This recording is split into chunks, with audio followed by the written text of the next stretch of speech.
What's up? I'm Ryan Green. I'm the director of the Hollywood Shorties movie. We just came out of our second screening here at South by Southwest. It is a film about a professional dwarf basketball team that played in Los Angeles in the 70s and 80s. It is a true story. These things actually happened. A lot of the guys were working in Hollywood at the time, in film and television. You've seen them. If you realize it or not, they were all Ewoks in Return of the Jedi. They were all in the Garbage Pail Kids movie. They were all in Under the Rainbow. Tony Cox,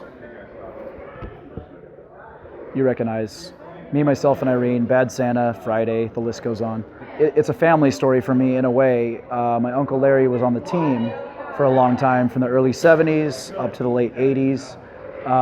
As a result, my dad told the story forever. My Uncle Scott told the story forever. In fact, my dad had a photo that you've probably seen online. It's the Hollywood Shorties and the Laker girls. Kareem Abdul is in the background. My dad had that photo up in his classroom as a public school teacher for 35 years. He didn't have it up that whole time, but for a good portion of that 35 years, he did have it up.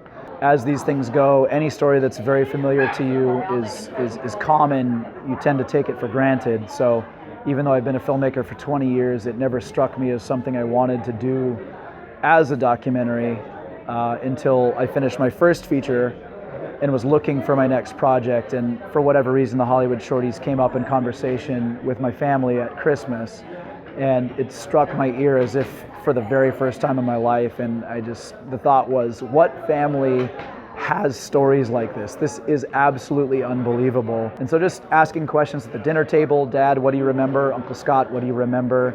I got in contact with long lost family members, and from there, Shorties team members, and it just, the film, I won't say made itself after that, but the momentum went quickly ahead of me, and I met no resistance in getting a hold of old team members and getting them on camera. And here 3 years later, after that Christmas, we have a feature doc that's premiering at South by Southwest, and I got to feel pretty good about that.